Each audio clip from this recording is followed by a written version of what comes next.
buenas noches. Bienvenidos a más una sesión del programa de Humanidades Integradas. Esta sesión, este programa que está certificado por la Facultad de Filosofía de la Universidad Nacional del Este y también está con el apoyo, el patrocinio de la Liga Patriótica Universitaria. Bueno, hoy me van a ver aquí doblemente ocupado porque voy a estar haciendo de operador, también porque Guillermo no está, nuestro operador, y entonces vamos a ayudarnos todos. Bienvenidos todos, veo el rostro de algunos, con algunos ya nos hemos saludado a través de este medio, a veces tan impersonal que es, pero que nos permite acortar distancias en muchos casos. Yo no digo que no haya sido útil, no voy a ser yo que voy a estar criticando la tecnología justamente que tanto hemos usado, pero es cierto que nos quita, ¿cómo se llama? Esa relación. Pero la única cosa, lo único que realmente forma a las personas que es la relación personal, ¿no? Entonces, porque las virtudes, así como un conjunto, ¿verdad? Se imitan solamente con la relación personal. Pero, en fin, igual aprovechamos mucho la cuestión. Bueno, a ver, mientras van llegando, las virtudes no son virtuales. ¿Cierto, Álvaro? Las virtudes no son virtuales, justamente. Las virtudes no son virtuales, son reales, ¿no? Pero quizás lo sincrónico de la clase hace que se supere un poco el hecho de que sea en vivo y que nos encontremos realmente. Podría ser, no permitir que... Okay. Pero es cierto también que pero igual, las relaciones personales son importantes, son las que realmente producen el efecto que se pretende, ¿no? En realidad voy a decirlo de una forma, solamente de persona a persona es posible amar. Ah, sí, por supuesto. Y el amor es lo que permite hacer todo eso, sin que eso suene demasiado cursi. Sí, es súper cursi.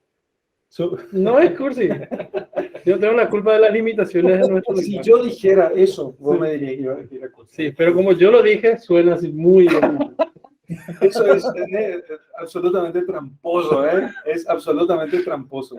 Sí, como yo lo dije, el colmo de la soberbia. ¿Sí? Es que es cierto, sí, es que solamente personalmente se puede amar.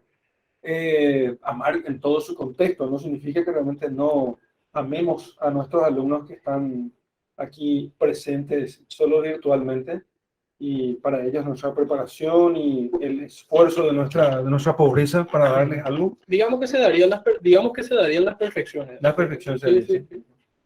Eso es. Bueno, entonces, hoy tenemos que hablar sobre historia. Le pusimos un título que seguramente lo vamos a discutir, que es el tema del título de Historia Magistra Vitae, que me voy a confundir, pero no recuerdo quién lo dijo, fue uno de estos... Cícero, gracias, iba a decir Cícero. No sé por qué me venía Tácito en la cabeza, pero Séneca, Cícero.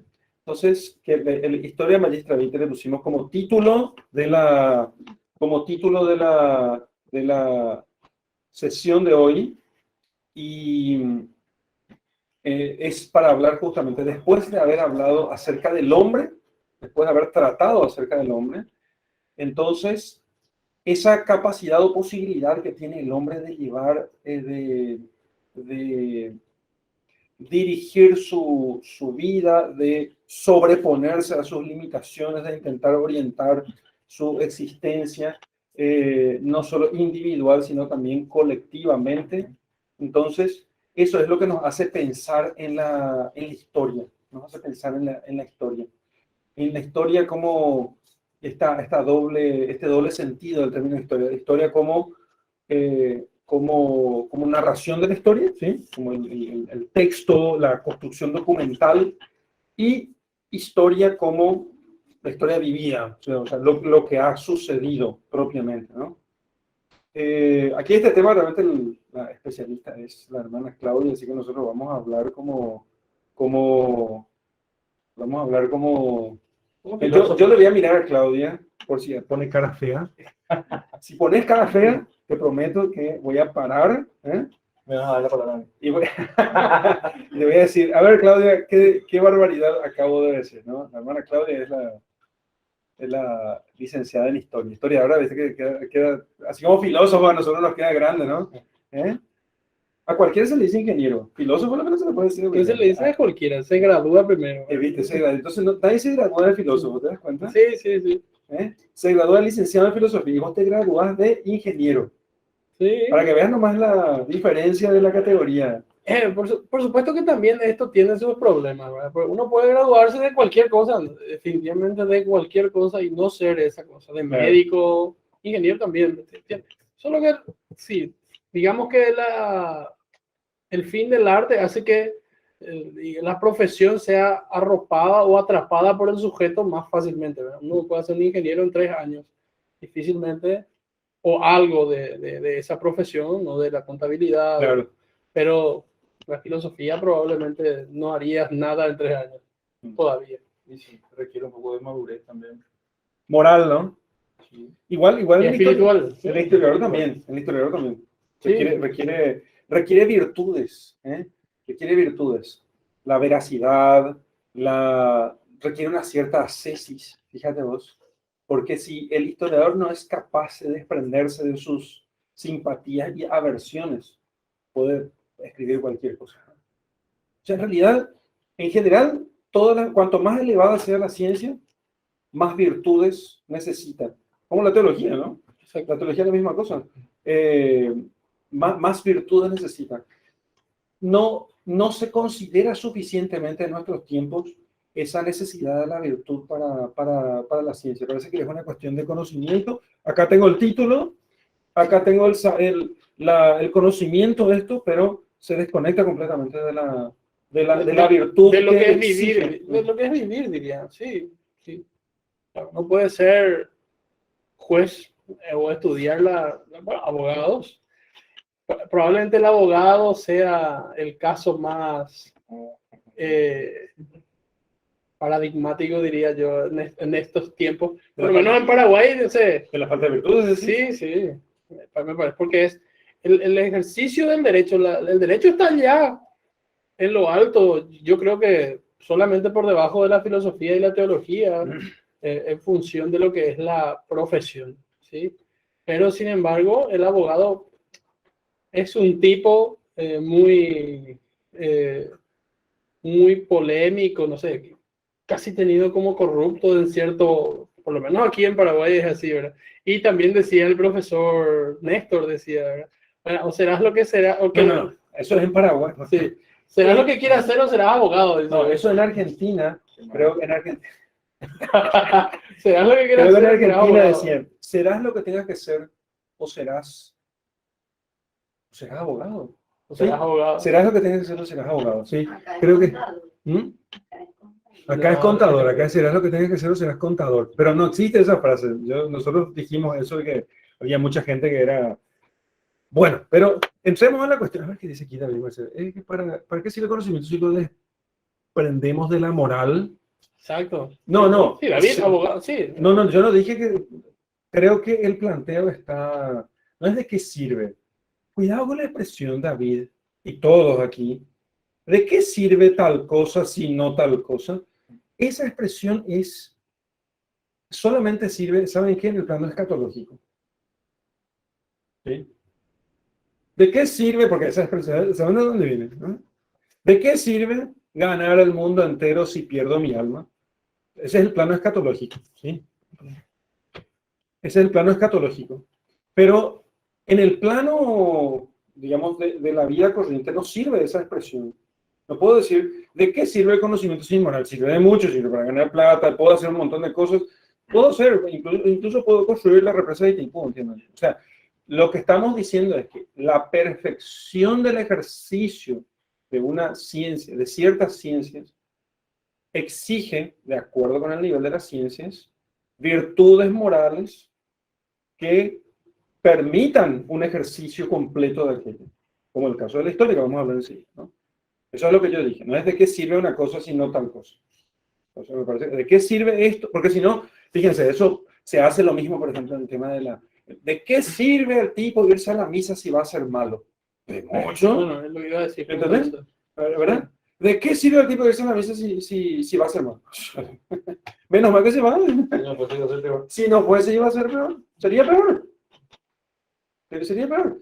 ¿De qué sirve tener hijos si no los va a tratar bien? Entonces es mejor abortar. ¿De qué sirve traer hijos al mundo si van a ser pobres? Entonces es mejor abortar. ¿De acuerdo? No, ¿de qué sirve si tal cosa así? No es muy... No, es una figura vacía, no sirve del tema. Sirve para todo. Es mala regla. Es mala regla, creo. Es mala regla. No, porque la oposición no es muy habitual en la vida propiamente. Hay matices. ¿Sí? Entonces, Después dice, ¿de qué le sirve al intelecto conocer la verdad de eso, no orientando la voluntad al bien? No, por eso, en sentido escatológico. En sentido escatológico. Pero hasta que la vida se concluya, no, todo eso no se puede ver. ¿Sí? En sentido escatológico sí se puede decir. ¿De qué le sirve al abogado ser abogado si al final va a perder su alma? Claro, se puede decir eso de cualquier cosa, ¿no? Obviamente, ¿no? Claro, no pregunta su utilidad, sino que responde o no a sus fines. Pero el sentido escatológico. El sentido siempre escatológico. Ahora, historia. Historia. ¿Sí? ¿Determinismo o libre albedrío? Es que ese es el tema. El de fondo es determinismo o libre albedrío. ¿Sí? Y estamos caminando hacia esa sesión todavía, dentro de Sí. 3 o 4. Sí. Entonces, si podemos encontrar en la conducta humana, bueno, voy a hacer una introducción sobre la historia, básicamente, ¿no? Entonces, la historia está dentro de lo que se llama ciencias humanas o humanidades. Ciencia humana o humanidades. Que estudian la conducta del hombre considerada individual o colectivamente. ¿Sí? La conducta del hombre considerada individual o colectivamente. Esas son las ciencias humanas, ¿sí? O humanidades. Y dentro de las humanidades tenemos nosotros la historia. Y si bien cuando hablamos de ciencia, nosotros generalmente lo que decimos es que la ciencia estudia cosas que son generales. Pero la ciencia no estudia cosas generales, estudia cosas particulares, eventos únicos e irrepetibles en su total naturaleza, ¿no? Son cosas absolutamente irrepetibles, los eventos históricos, porque tienen un montón de combinaciones que no se vuelven a dar, y que esos eventos, ahora, sí es ciencia, no en cuanto a su objeto, sino en cuanto a su método, ¿sí? Porque lo que busca es, en cierto modo, las causas de aquello, ¿sí? Busca un evento y procura ver las causas de este evento. Entonces, por ejemplo, gracias a la historia, se puede saber que las dificultades económicas en una sociedad producen revueltas. En general, sucede eso, ¿no? Entonces, y eso gracias al estudio de la historia se puede ver eso. ¿Se distingue en la sociología? Aunque me contaba la hermana Claudia que la tendencia de la historia actualmente, de la historiografía, es ser sociológica, ¿no? Entonces, pero la sociología es distinta a la historia porque la sociología sí busca comprender las reglas generales en el comportamiento colectivo del hombre. En cambio, la historia busca más bien estudiar los eventos particulares en cuanto que ellos constituyen un esfuerzo del hombre por superar sus limitaciones. Un esfuerzo que es capaz el hombre de hacerlo porque tiene justamente libre albedrío, ¿sí? En lo que hay de determinado se puede encontrar reglas generales. En lo que hay de libre, en eso se puede ver cómo el hombre supera sus propios límites, que en eso consiste la civilización o el progreso de la cultura. Límites para bien o para mal. No, estamos diciendo que está procurando, yo no dije que logró la superación de sus límites. Procura, ¿no? Y generalmente la historia, clásicamente hablando, es siempre gira en torno, no es que su único objeto es el tema, sino que gira en torno al estudio de personalidades históricas. Ustedes verán que un texto que pensé en proponer para la lectura, que pueden, porque probablemente para la siguiente sesión vamos a tardar unos días para poder pasarles el texto, y no lo quise hacer otra vez porque al final era un texto romano y compañía, entonces yo iba a proponer la lectura de una de estas parejas de Plutarco, que iba a ser Alejandro y Julio César. Alejandro y Julio César. Y lo puse porque estaba entre los romanos, en realidad eso estaba en los textos romanos y no quise adelantar, al final se me pasó la cuestión, porque estábamos trabajando con Edgar sobre el programa del curso de Filosofía Escolástica Elemental para el año que viene, para mandar a la gráfica el tema de los textos y compañía, entonces ya no pude terminar de decidir, la verdad que estaba con muchas dudas, pero si quieren pueden leer Plutarco, Vidas Paralelas, la oposición Alejandro Julio César. Solo para mostrar aquí un caso de historiografía clásica, con todas sus limitaciones, obviamente la historiografía moderna tiene muchos instrumentos que no tiene la historiografía clásica, ¿no? Antigua, mejor dicho, más que clásica antigua, y que ronda su estudio alrededor de las personalidades históricas, porque el hombre es el que hace historia. El hombre es el que hace historia. ¿Qué son los hechos históricos? Los hechos históricos están dados, bueno, puede haber hechos históricos, ¿sí? La erupción del Vesubio. Ahora para Las Palmas, la isla de Las Palmas, la erupción del volcán de Las Palmas en 2021, va a ser un hecho, un suceso o un evento material histórico. Pero la mayor parte de los giros en la historia, digamos así, de sus inflexiones, porque la historia no es una línea recta, sino es como una especie de línea, ¿cómo se llama? Senoidal, como en curvas, ¿no? Entonces, cada una de estas curvas o inflexiones están, o en algunas pocas veces por hechos materiales históricos, la mayor parte de las veces por personalidades históricas, ¿sí? Que son las personalidades históricas que con su ejemplo han influido en la conducta de otros, personalidades religiosas, políticas, sociales, filosóficas, etc. O porque, por las circunstancias, tenían en sus manos imprimir dirección en la conducta de otros. Y esos son presidentes, políticos, etc. Son personalidades históricas. No estamos diciendo si son buenas o malas, estamos diciendo que imprime dirección en el conjunto de la sociedad. No es histórico, por ejemplo, claro, aquí no entra en esto las acciones de los individuos en un contexto muy pequeño, ¿sí? Que no pueda considerarse masa. Entonces, digamos que la acción de una madre de familia con respecto de sus hijos, de la vida de sus hijos, a no ser que estos hijos tengan influencia social, no puede llamarse histórica, porque eso está circunscrito a muy poca cosa. Y se confunde con la masa, con el conjunto. Un intendente de una ciudad sí puede ser histórico, podría ser histórico. De hecho, si se hace la historia de una ciudad, se va a incluir en eso, pero no tendría mayor importancia un padre de familia. No es que no tenga importancia en sí mismo, eso es muy importante que veamos, no es que no tenga importancia en sí mismo, sino que no tiene importancia histórica, porque no imprime dirección a una masa de personas, no imprime dirección a una masa de personas, ya sea con su ejemplo o con su autoridad, o con su potestad, ¿no? Imprime de tal modo que esto tiene efectos en eso, sí.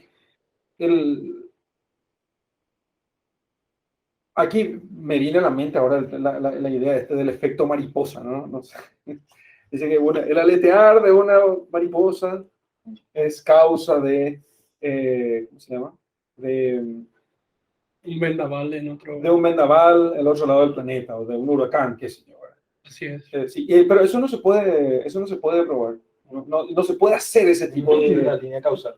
Claro, no se puede llegar a esa línea causal. Es imaginación del autor haber dicho semejante cosa, pero eso realmente no se puede saber. Entonces, no es una razón suficiente. Entonces, Como extrapolación literaria es eso. ¿cómo es la población literaria? Porque desde el punto de vista rígido, numérico, sí, se puede. Eso se estudia dentro de un campo de las matemáticas que se llama teoría del caos. Sí. No es que sí. No es que sea una locura. Sí, en realidad es porque hay cierta previsibilidad. Impredecibilidad. Sí, es impredecible el fenómeno, dado ciertos pasos. Pero no está confundiendo causalidad con relación simplemente. No. Porque me parece que hay relación entre el aletear de una mariposa y un huracán, que es lo mismo que decir, hay relación relación causal entre un campesino en el fondo de la campiña paraguaya y la Revolución Francesa. O sea, relación puede haber, pero relación causal me parece que es difícil. Lo que a mí me parece, sin ser, no sé, como, que lo que ocurre es que, como en todo, inclusive eso está en las escrituras, ¿verdad? Cuando el pasaje que dice, muchas cosas hizo Jesucristo, ¿sí? ¿Verdad? Que no están escritas en este libro, ¿verdad? Pero todas estas fueron escritas o fueron recogidas por los apóstoles y posteriormente por sus discípulos para que el mundo crea. Y digamos que configurado dentro de este esquema que es la verdad, digamos, por excelencia, pues la revelación, ¿sí? Me parece que también se puede configurar a imitación de esto la historia. Me parece una buena analogía para empezar a hablar. ¿Y por qué la historia entonces va a ser maestra de la vida? ¿Sí? Que es lo que significa la máxima que pusimos para la clase. ¿Sí? A imitación de esto, porque como el padre dijo, ¿verdad? ¿Qué sé yo? El Evangelio no relata que Jesús durmió. ¿Sí? No es un diario de Jesús. ¿Sí? El Evangelio, ¿sí? Relata hechos que tienen un significado mayor para la humanidad, para la historia, en este caso, hablando del Evangelio, de la historia de la salvación, dicho así con absoluta propiedad. Entonces, por supuesto, cuando nosotros estudiamos la historia de Alejandro, no estudiamos qué desayunaba él, qué plato desayunaba, a no ser que este plato en particular produzca algún efecto significativo dentro de la historia entonces de la humanidad. Claro. ¿Sí? Por ejemplo, es un dato interesante que los vikingos se consumían una especie de hongo alucinógeno, consumían un hongo alucinógeno antes de la pelea. Por supuesto que este hecho aparentemente desconectado del todo, insignificante, en ellos producía un efecto que a su vez hacía que eleve o tengan una cierta fama en batalla. Entonces, este hecho es trascendente. ¿En serio? O sea, sí. Los tipos de la serie de los vikingos no pusieron eso. Porque es una serie, padre. No, ya sé. Me sorprende que hayan omitido un tema tan importante. Sí. Ya sé que omitieron muchas cosas importantes, pero yo ya te dije, yo no dice, le vas a hacer pensar a todo el mundo que yo recomendé como si fuese una cosa media histórica y puse la salvedad, ahora agarré otra salvedad de la cuestión. Comillas. Sí. Los chamanes bueno, pero de eso todas las explica culturas, por qué los tipos eran tan locos. Sí, por supuesto. Los chamanes hacen lo mismo con el ayahuasca. O sea, hay en este sentido, la hierba, que es algo que está en el monte, tiene sentido, ¿sí? Y del mismo modo, colocado, un hecho aparentemente intrascendente puede tener significado en la historia. ¿Sí? Y la historia, como dice el padre Carreira, no es un catálogo de fechas. ¿Sí? Tal día, o sea, no podemos nosotros estudiar la historia de ese modo, como un catálogo de fechas. Y tampoco, que es la postura que seguramente la hermana Claudia podrá completar mejor, ahora hay lo que a nosotros como sociedad nos llegó, digamos, como historia, entre comillas, para empezar dividido en etapas, me parece un problema gigante, ¿verdad?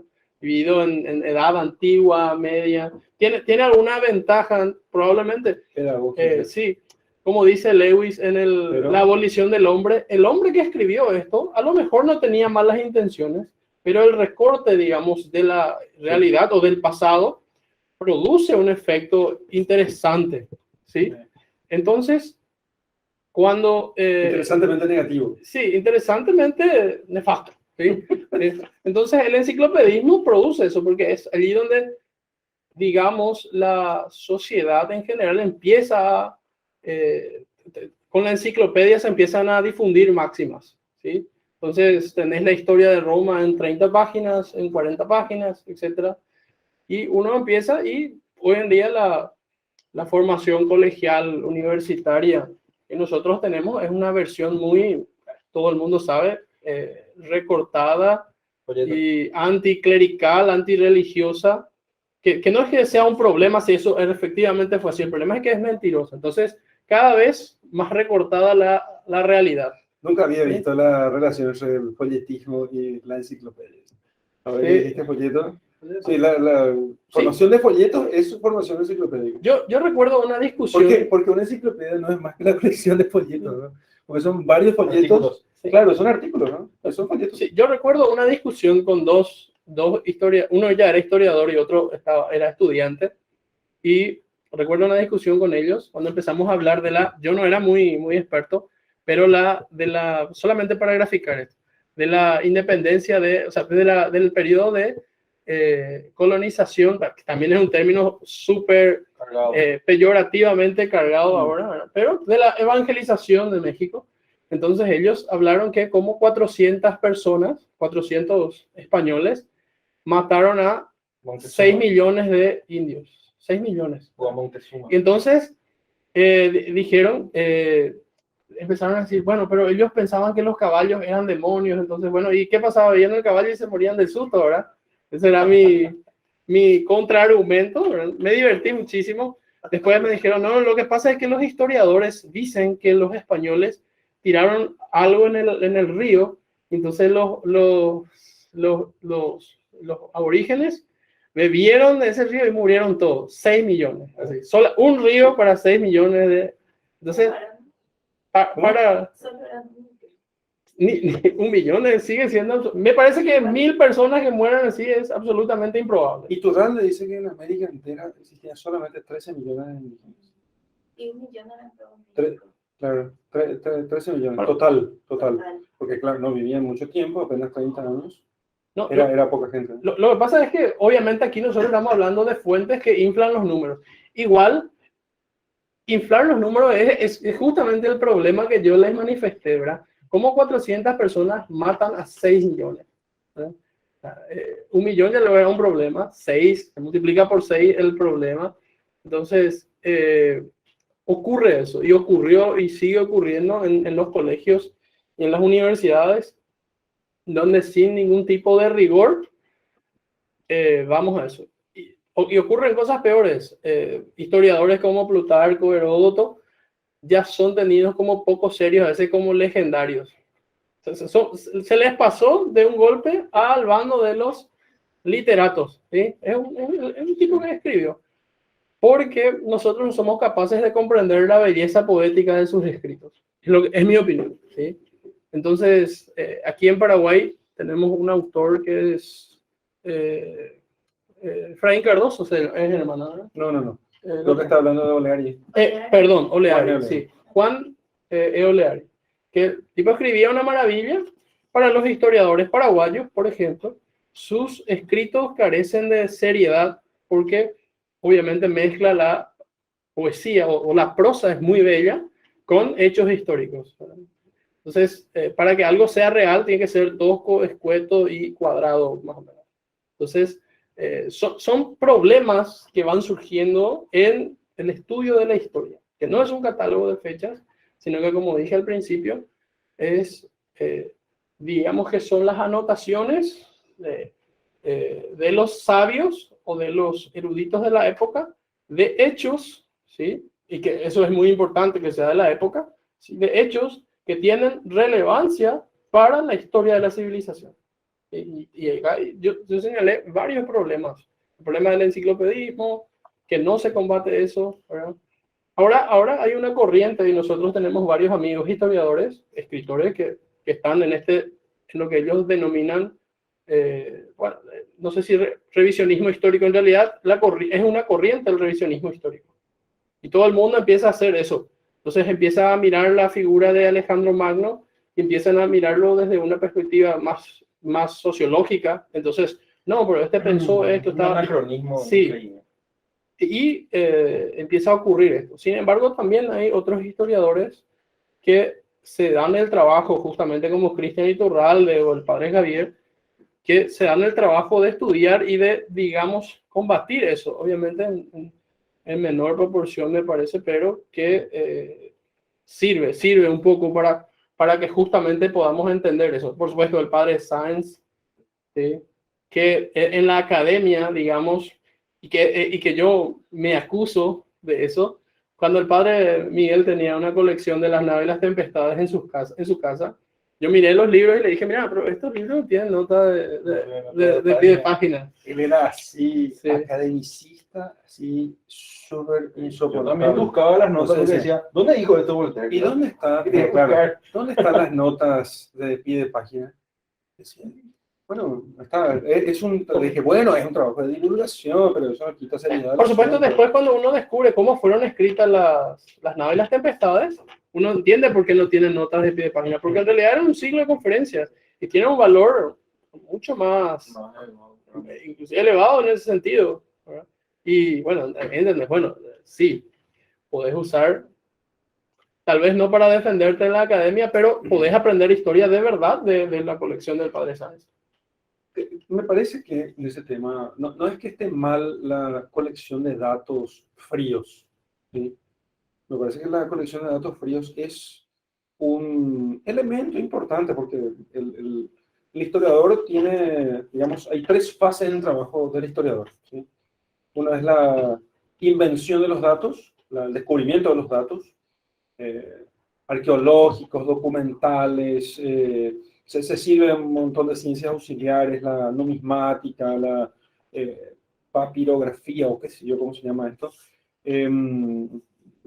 Todo ese tipo de cosas que le permite tomar la documentación. Una segunda fase donde él tiene que discernir en esta documentación qué hay de verdadero y qué hay de falso o dudoso.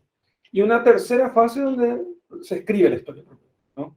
Entonces, donde se escribe la historia y donde cuenta realmente cuál es, si el historiador, y entra mucho allí la personalidad del historiador, su estilo literario, sus intenciones, ¿sí? Porque siempre hay un trabajo, un elemento hermenéutico en la historia.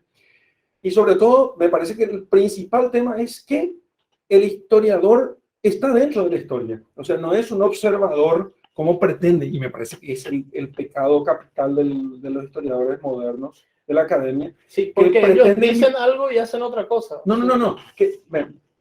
Él pretende no tener prejuicios. Sí, exactamente. Entonces, él pretende salirse de la historia como si fuese un dios, mirarlo con imparcialidad. Entonces, el tipo dice así, bueno, lo que pasa es que, ¿sí?, levanta el dedo aquí y dice, nosotros... cuadro de arte abstracto atrás. Entonces dice, nosotros somos imparciales, ¿no? Cuando es la imparcialidad es imposible tenerla completamente. Y voy a dar una condición que me parece que es necesaria para ser imparcial. Porque siempre uno va a, dentro, en la historia, en la síntesis histórica que uno puede hacer, uno va a tener que tener una cierta visión del sentido de la historia, que tiene que abstraer por una parte y que por otra él mismo pone en su síntesis, ¿sí? Pero un sentido de la historia que no se descubre completamente, sino cuando la historia esté dada, o sea, cuando se acabe la historia, porque ahora está, piensen por ejemplo, nosotros no vemos del mismo modo la Revolución Francesa que los tipos que estaban ahí siendo decapitados por aquellos, ¿no? ¿Por qué? Porque la Revolución Francesa todavía es un hecho dinámico cuyos efectos todavía se siguen desarrollando. Entonces, no terminó todavía en cierto modo la Revolución Francesa. Mientras estás dentro de algo, todavía aquello, y dígame, ¿dentro de qué no estamos? Porque en cierto modo, los destellos, inclusive de la fundación de Roma, yo sé que parece exagerado esto, ¿verdad? ¿Eh? ¿Verdad? Entonces, aún los destellos de ¿cómo se dice? ¿Cuál es el verbo, el adjetivo en castellano? Longínqua, lejana, la lejana fundación de Roma, todavía llegan hasta nosotros. ¿Cuál es el sentido de todo aquello? Es muy difícil ser imparcial porque voy a escribir la historia a partir de lo que en mi época nosotros podemos ver de aquello. En mi época podemos ver de aquello. El plan general de la historia, eso solamente desde el profetismo se puede hacer. Eso solamente con teología se puede hacer el plan general. Pero si vos quitas la teología, si Dios no se revela, si no hay teología, no hay plan general, como pretendieron algunos que decían, no, está la época arcaica, metafísica, y luego científica. ¿Saben? Esas divisiones así de la historia, la civilización mítica, la civilización metafísica y la civilización científica, o positiva. No me acuerdo quiénes decían estas cosas, pero eso es pretender, eso es casi profetismo. Voy a dar un sentido de la historia estando todavía dentro y sin que la historia termine. Me parece demasiado pretencioso, ¿no? Y fallan. Porque en general nosotros no vamos hacia un sentido, hacia una especie de... la sociedad no se cientificiza más, al contrario. Cuanto más se le empuja el cientificismo, más retrocede a los mitos, más retrocede a los cuentos. Increíble. Nosotros somos Claro. No, por un lado, pero está la corriente mala. Imagínate, pensar en el resurgir del neopaganismo y la fuerza de ese resurgimiento, el retroceso de la cristiandad y no el progreso de la ciencia y la cientificización completa de la sociedad. Al contrario, el aumento de la divulgación de pseudociencias, de neopaganismo, etcétera. Justamente y otro problema que nosotros tenemos al mirar la historia, creo que ya fuimos conversando a lo largo de todas las sesiones. Sí. El problema de que nosotros siempre pensamos que somos mejores. ¿Sí? Ese es un problema. ¿Sí? Y vemos el pasado como algo que realmente tenemos que dejar atrás. A veces sin ningún tipo de examen riguroso respecto de eso. Lo más nuevo, eso puede ocurrir desde lo mínimo, lo más nuevo, lo mejor es eso. O sea, esto es lo más nuevo, ¿verdad? El comerciante a veces, bueno, si es cuestión de tecnología puede ser, ¿verdad? Puede ser, bueno, lo más nuevo. Pero es muy curioso porque yo que trabajo en la academia, en la universidad, ¿sí? La bibliografía tiene que ser la más nueva. No, pero si yo quiero tocar un tema del siglo XVI, XIV, ¿sí? Conviene que vaya a la bibliografía y que consulte a estos otros expertos que son anacrónicos como yo después, pero que vayan a la fuente. Sorprendieron varios profesores porque yo leía. Pero bueno, así en serio, no leo griego, leí, pero me aproximo lo que puedo al texto madre. Ese es un problema. Por lo menos una buena encuadernación. Sí. Decía un amigo, un amigo decía, Gredos no es que sea una buena traducción, es una buena encuadernación. Sí. Voy a mostrarle a tu amigo, mira. Claro, sí, yo no muestro, yo tengo los libros en el placar, ¿sí? Escondido.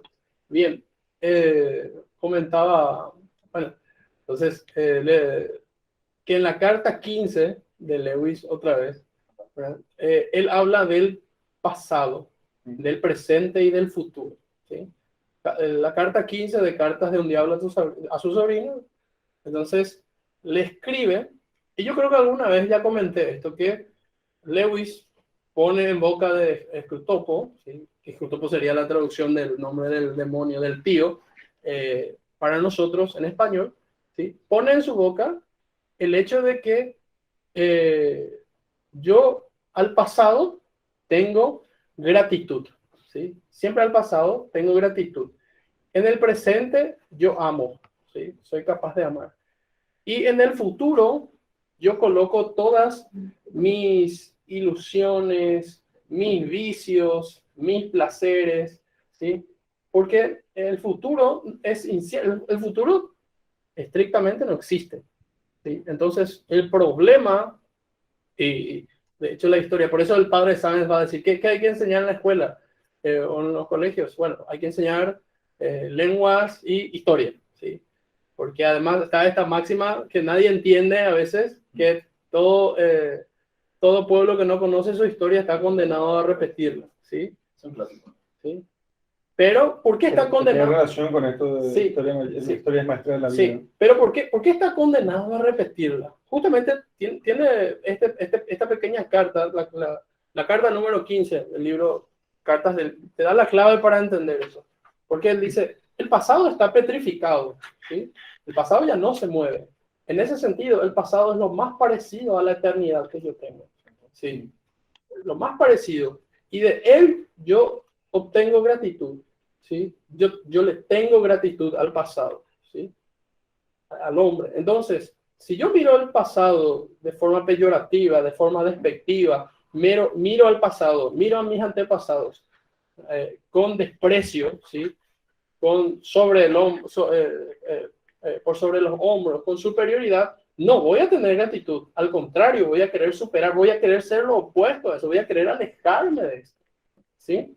Yo me voy a querer alejar. Y cuando yo me alejo de algo que nosotros tenemos productos o frutos en nuestra cultura que fueron muy buenos, pero que sin ningún tipo de rigor, de examen lógico, diría, nosotros nos alejamos de eso, ¿sí? Y avanzamos hacia cosas que son muy novedosas simplemente y que mueven simplemente las pasiones. Es lo que dice. Entonces, pelea por tus sueños, ¿verdad? Por el coaching, ¿verdad? Probablemente está bastante ligado a el desprecio por la historia, justamente, ¿sí? El desprecio por la historia, el desprecio por el sufrimiento, ¿sí? Porque yo me hago también, ¿dónde está? Inclusive en eso la historia es maestra, porque enseña la historia del pueblo paraguayo, es la historia de un pueblo sufriente, ¿sí? Que culturalmente, que como nación, existen muchísimas virtudes, ¿sí? Muchísimas virtudes, desde la época colonial, llamada así, digamos, en esta categoría histórica. Lo que a veces intentamos hacer es retroceder todo lo que se pueda, ¿sí? Destruir todo. Entonces retrocedemos al indigenismo. Entonces pensamos que paraguayo solamente es el paraguayo, por ejemplo. ¿Sí? Me parece que el latino en general puede decir esto.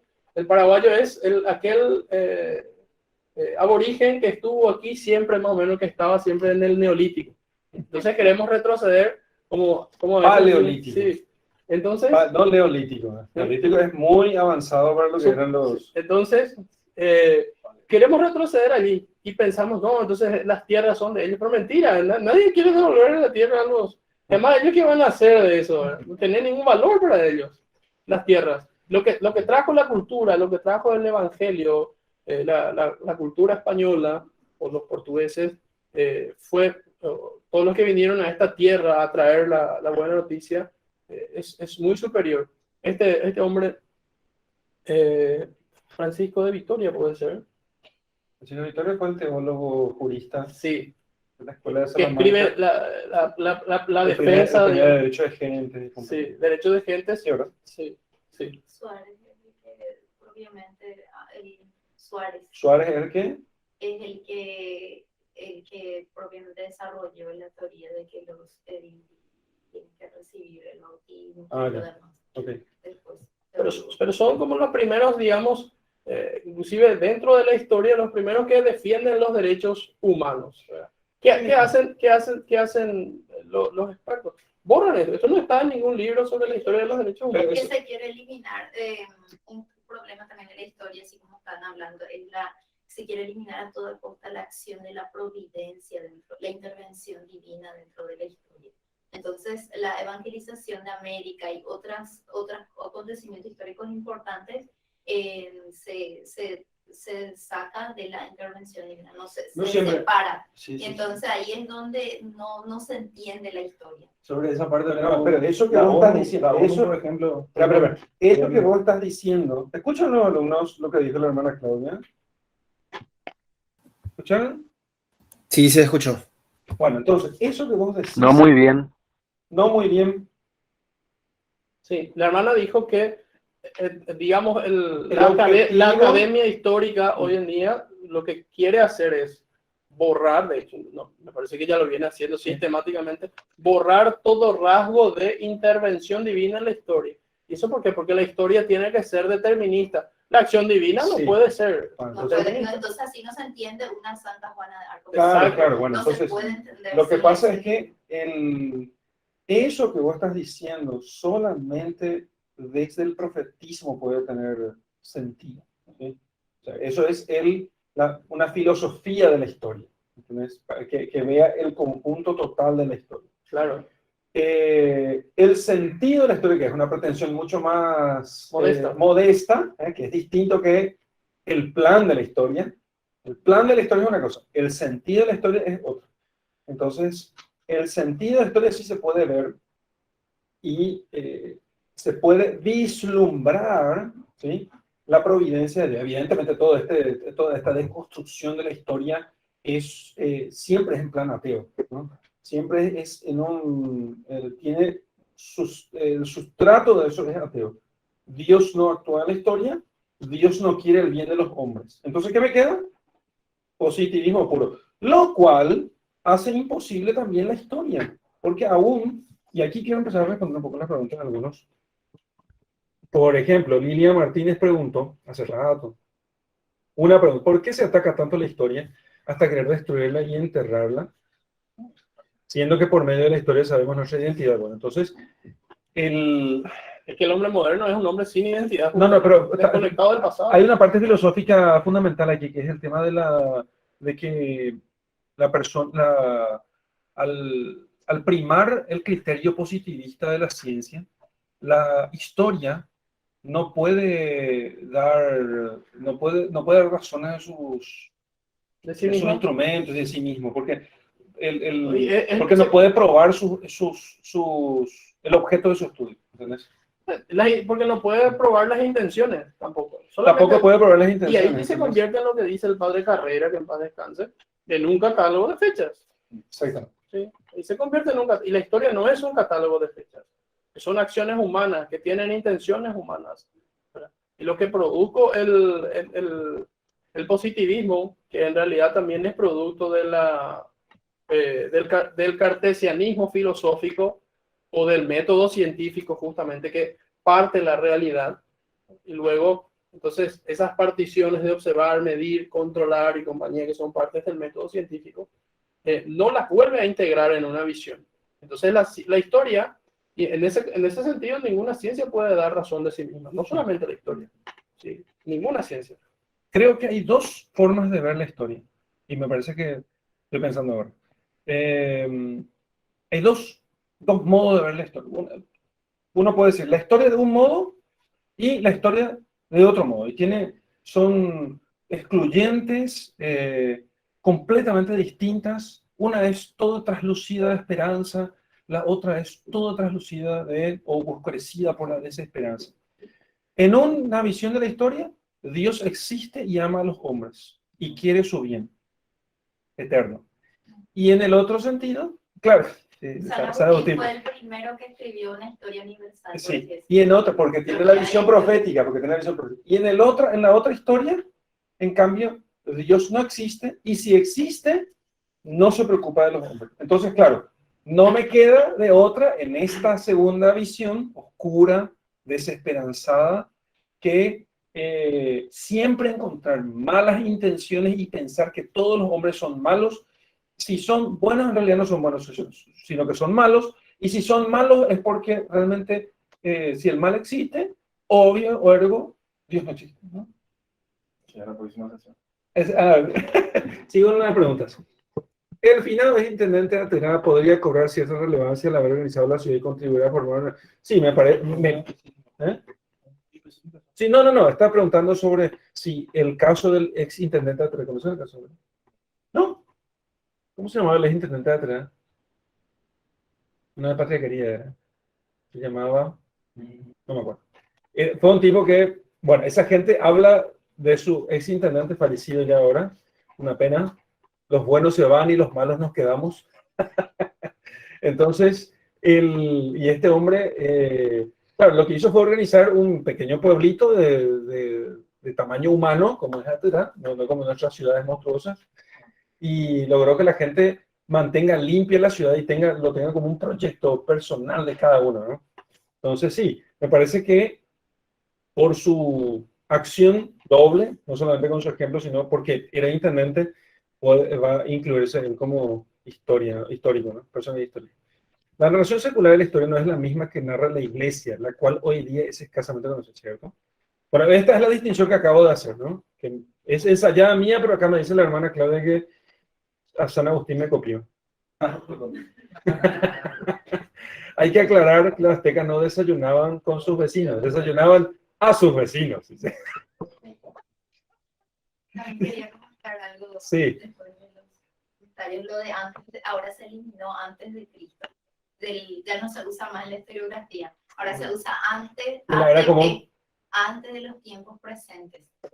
Así se usa ahora en todos los libros de historia modernos. ¿Y cuál es la referencia? ¿Cuándo empiezan los tiempos presentes? ¡Cristo! Claro. Porque ya no se sabe con precisión si es Cristo o no, incluso no sé si se pone en duda Antes año de la era exacto. corriente. Pero no importa, la corriente. el año exacto del nacimiento de Cristo no hace diferencia absoluta, a no ser que la historia sea un catálogo de fechas. Y ahora es ATP, ya no se usa más así. O antes de nuestra era. Eso son idiotas. Son idiotas porque, como dice Sócrates en Sócrates encuentra a Jesús, Meet Jesus, Peter Crift. ¿Y cómo dice? Antes de la era común. ¿Y cuál es el punto? ¿Cuándo empieza la era común? Y con Cristo. ¿Y por qué le dice antes de Cristo? Tienen que ver, realmente, yo la he visto varias veces y cada vez que vuelvo a ver me mato de la risa, porque la universidad es exactamente eso, ¿no? Hablando en serio, uno de los mejores libros de historia sobre la evangelización de América es Hechos de los Apóstoles. Sí, Álvaro. Absolutamente. Hechos de los Apóstoles de América es un placer leerlo. Eso deberían ustedes traducir al portugués. Hechos de los Apóstoles de América. Nuestro sueño era hacer Hechos de los Apóstoles, Hechos de los Apóstoles del Paraguay. Hechos de los Apóstoles del Paraguay. Vamos a hacer Sí. selecciones de los... Claro, de Hechos. De los apóstoles. Impresionante. Después hubo Serafini Derlis. Cerra tu micrófono, le dije. Yo no estaba escuchando aquí. Eso quedó grabado. Bueno, después hay mucha leyenda negra de ataque a la hispanidad. Ginés de Sepúlveda también fue parte de los debates de la escuela de Salamanca. ¿Qué pasa la hermana a defender su argumento? Claro, Francis Schubert te está llamando aquí. Lo de la escuela económica de los austríacos dice que ellos son los herederos de la escuela de Salamanca. Imagínate. Bueno, respecto a eso, por ejemplo, sobre el alma y sobre el deber de bautismo de los indígenas, la ONU tiene un premio de los derechos humanos, ¿sí? Que tiene el nombre de un sacerdote católico. ¿Vale? No me acuerdo el nombre. Pueden buscarlo, ¿sí? Es uno de los premios más altos. ¿Pero por qué lo eligieron a él? Porque si bien él habló sobre los derechos de los indígenas, un poquitito después de la bula de Sublimi Deus, que es la que promulgó el Papa que vino después de Alejandro VI, que dijo que efectivamente todos somos iguales y ellos se merecen el bautismo y los sacramentos. Él habló sobre los derechos humanos en Italia, pero él era antimonárquico. Profundamente antimonárquico. Entonces, por alguna razón se lo elige, ¿verdad? Pueden buscar, solo los alumnos van a buscar el premio de la ONU, tiene el nombre de sacerdote católico. O sea, es que a mí, dos frases sobre la historia, cada vez que hablamos sobre historia o pienso sobre la historia, me vienen dos frases. La primera es una sentencia que escuché que decía: el que no conoce historia queda como infante toda su vida. ¿Sí? Queda como un niño toda su vida. Pero no niño en el buen sentido, como solo los niños van a entrar al reino de los cielos, ¿sí? Niño en el mal sentido. ¿Por qué? Uno cuando es niño se equivoca. Y se equivoca mucho. Porque no tiene nada, no tiene referencia. nada por detrás y tiene todo por delante. No tiene nadie que le enseñe. No tiene nada por detrás y nada por delante. No tiene nadie que le Es enseñe. irreal el futuro, y lo construye. Ah, claro, no tiene, no Sí. tiene futuro. Peor, no tiene nadie que le enseñe. ¿Sí? Entonces, si no estudia historia realmente, no va a tener ninguna referencia y va a volver a repetir las catástrofes del pasado, tanto personales como en una nación. Eso es muy importante saber. La otra frase voy a dejar para un poquito más adelante para poder desarrollar el tema. ¿Verdad? Imagínate lo que es la virtud del patriotismo. ¿Cómo enseñas la virtud del patriotismo sin la historia de tus héroes? Vas a hacer coincidir eso con... O de algún héroe. Sí, o de alguno. Vas a hacer coincidir eso con los partidos de las elecciones y poner de la roja, como pasa hoy en día. Esa es la... Por supuesto que no es culpa del deportista, que el deportista tiene su misión justamente donde emula de cierto modo algunas virtudes del héroe. Sí. Sí. Sí. De cierto y modo se- analógico remoto. Bueno, y antes Sí. se le tenía con el escrutinio del héroe, cuando el deportista o Sí, sí. fallaba en cierta manera, es criticado moralmente inclusive. Sí, no. Entonces, si vos lo conoces, la virtud del patriotismo es imposible ejercitarla sin conocer la historia de tu pueblo. Exacto. ¿Cuál es el poeta este que habla, hace elogio a los ¿cómo se llama? A los Elegías. deportistas, elegías de... Espera, tiene un nombre. No me acuerdo. Lo estuve leyendo estos días y no me acuerdo ahora. Que hace ese tipo de elogios a los atletas Yo leí olímpicas. tu ¿Quiénes vio recomendación. olímpicas? Yo leí tu recomendación. Bueno, no lo recomendaste, ¿verdad? Pues yo le leí a Plutarco. Alejandro y Justamente. Julio César. Sí, Ah, hace- claro, porque hace recomendó. unos meses. Sí. Sí, Alejandro se ubica dentro de nuestro periodo que estamos desarrollando este año. Julio César está un poco más adelante, pero Alejandro, algo muy interesante. Es que, bueno, sí, también. Alejandro, ustedes bien saben que fue discípulo de Aristóteles. Sí. Sí, fue un buen profesor, uno de los mejores. Es algo muy interesante, ¿cierto? Entonces Alejandro en su campaña contra Darío cuenta que, Plutarco nos cuenta, nos dice que en tanto en esas campañas militares va avanzando Alejandro y Darío, como va retrocediendo, deja una carpa o una tienda de guerra con su cama, varias reliquias y un montón de otras cosas. Y él mira y dice, lo que quiero es aquel baúl. Era un baúl muy bonito, ¿sí? Un baúl muy bonito. Y Alejandro, en ese baúl, guardó una cosa, solamente una cosa. Esa cosa, antes de estar en el baúl, él lo guardaba debajo de su almohada. Sí, es como guardar el dinero debajo de la cama. O sea, era muy importante. Bueno, ¿qué era eso? ¿Saben ustedes? No. ¿Saben alguien? ¿Alguien sabe qué era? ¿No? Bueno, era este libro.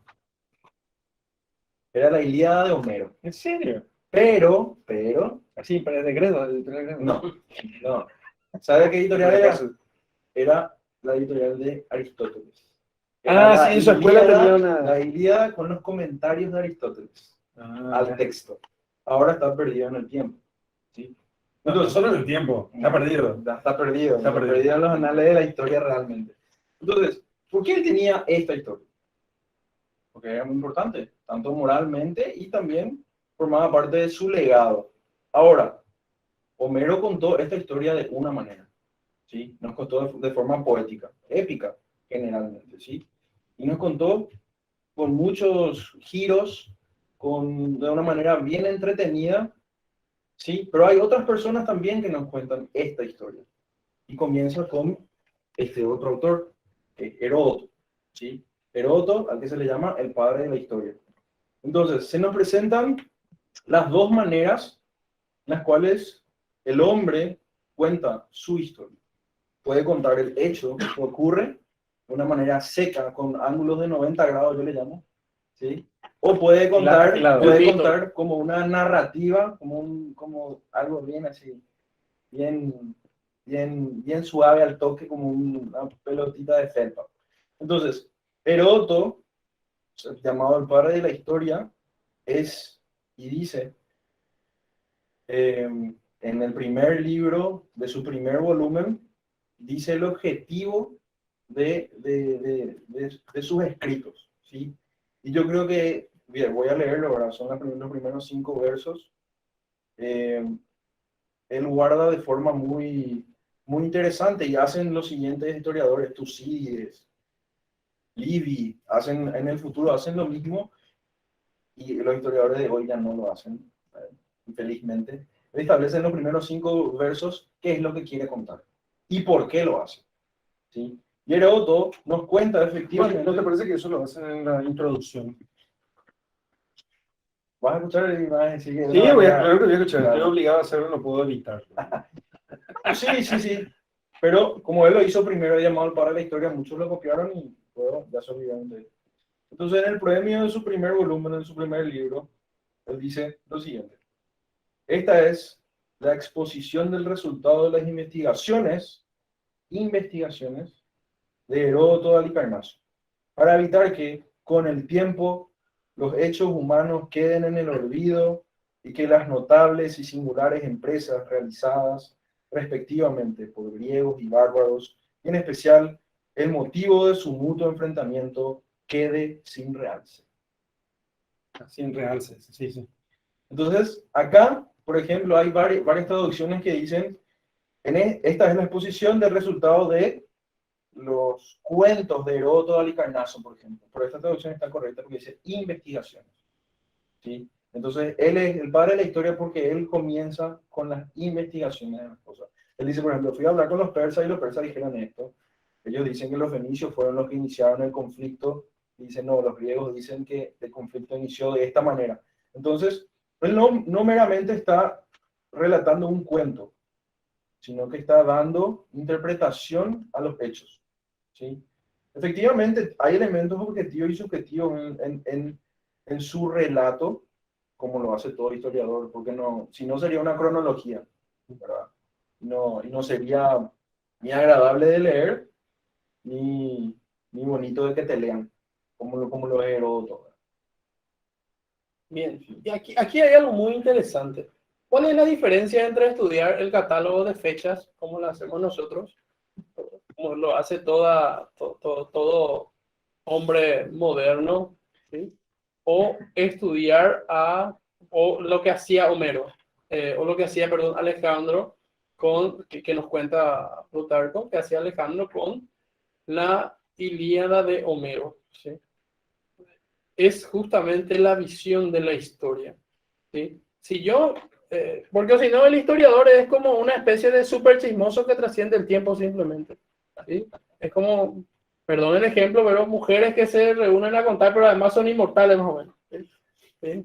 Peor, ¿sí? No vas a salir por esa puerta.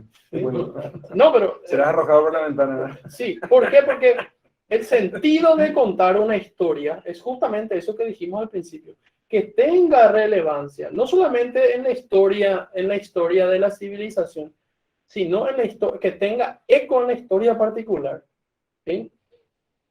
La Ilíada de Homero, ¿sí?, tenía eco en la historia particular de Alejandro Magno, porque él de allí, digamos, sustrajo o por lo menos refrescaba aquellas virtudes que aprendió de su maestro.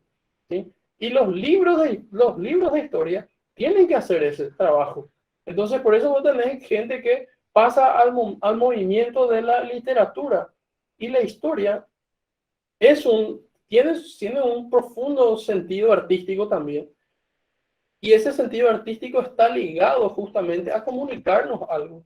A comunicarnos no solamente el hecho, sino a través del hecho, ¿sí?, hay un profundo sentido moral. Si nos pasa con las escrituras, y el catecismo nos dice que nosotros tenemos que leer la escritura en sentido literal, es decir, histórico, ¿sí? Después un sentido alegórico, ¿verdad?, un sentido moral, ¿verdad?, y un sentido analógico. Analógico. ¿Sí? Entonces son 4 sentidos. O sea, definitivamente el primer sentido de leer las escrituras es un sentido de leerlo como relato, como hecho que pasó. Y de ese hecho que pasó se desprende si la escritura es, ¿sí?, la palabra de Dios y nosotros nos movemos hacia él.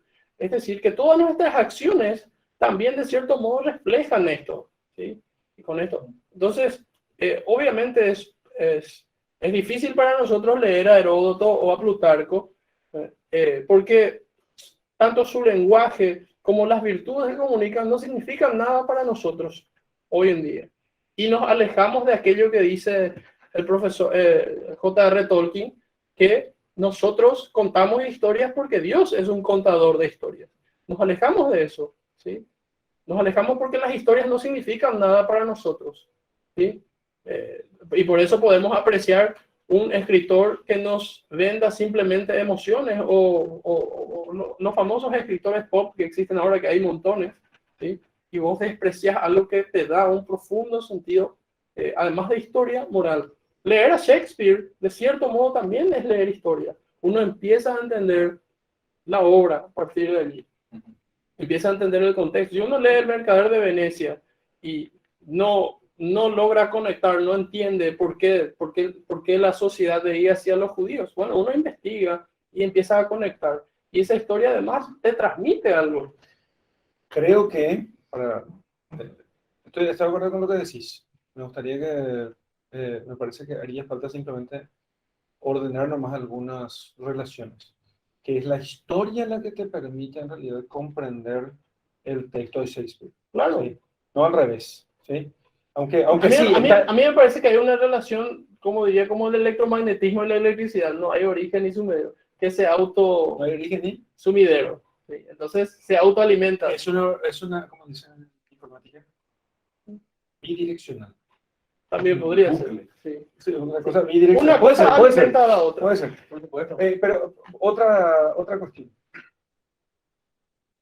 La historia tiene una función, digamos así, una utilidad o una función moral, ¿sí? Eso es lo que significa historia magistra vitae, o el pueblo que no conoce su historia está condenado a repetirlo, ¿sí? Aunque eso no, me gusta menos el tema de condenar, el pueblo que no conoce su historia está condenado a repetirlo, porque en realidad hay una premisa oculta en el sitio. No, que lo diferente es lo mejor. Claro. Esa es la premisa oculta, ¿no? Entonces, lo diferente es lo mejor. Cuando en realidad nosotros, si fue bueno lo que se hizo, hay que repetirlo. Claro, ¿Sí? absolutamente. Y mejorarlo si podés. Si podés, porque queremos repetir nosotros la historia de Grecia, pero no podemos. Si llegáramos más o menos igual, sería bueno ya, pero no podemos. La cristiandad queremos repetir, queremos restaurar la cristiandad, pero no podemos.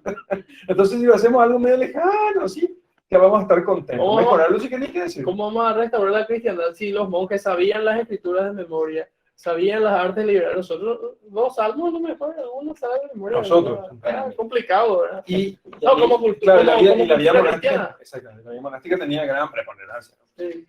Ese tema creo que necesitamos desentrañar mejor esa utilidad moral de la historia. ¿Sí? La función moral de la historia. Que la hace ciencias humanas. Que la hace ciencia humana. Y quisiera decir que no quiero que se me pase ningún comentario aquí, porque si no. Esa diferencia que hace Didier, también, dice Álvaro, también la comenta Leclerc, Jean Leclerc. ¿Me leíste alguna vez? No. El profesor Sequeiros lo dijo 1000 veces, y yo reconozco que he sido un vago y no leyó. Hay un texto que se llama, que habría que leerlo para todos nosotros que nos dedicamos el humanismo de las letras. El amor de Dios, no, el amor de las letras y el deseo de Dios. Exacto, el amor de las letras y el deseo de Dios. Lo leyó antes de... No, yo lo conozco, no leí, ahora me acuerdo. Yo lo conozco súper bien de memoria el texto, pero no lo leí hasta ahora. Pero que sé que desarrolla esta relación entre la vida espiritual y el amor de las letras, y que no se da una cosa sin la otra, y claro, es un monje súper, un hombre sabio, muy erudito. ¿Por qué estoy diciendo esto? Por lo que dijo él. También comenta Leclerc sobre el modo poético de San Bernardo y el modo analítico de Pedro Lombardo de comentar un texto de San Pablo, claro. Entonces, ya dije antes que no se tiene que despreciar la frialdad de los datos, ¿sí?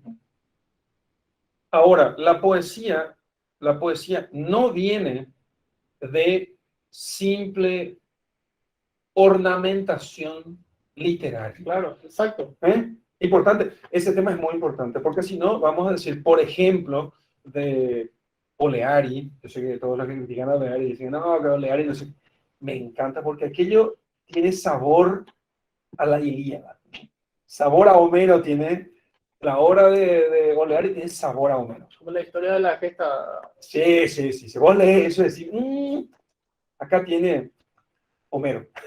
¿Y qué tiene que ver la Ilíada con Paraguay? ¿Qué Esa tiene? es una buena Es que pregunta. bueno, por eso tiene, Sí. porque digamos, una herramienta en toda interpretación histórica, ¿sí? Es sobre todo en la crítica y en la síntesis, muy en especial en la crítica, es la analogía. Porque yo no puedo entender algo, porque ya dije al principio, los hechos históricos son irrepetibles, ¿sí?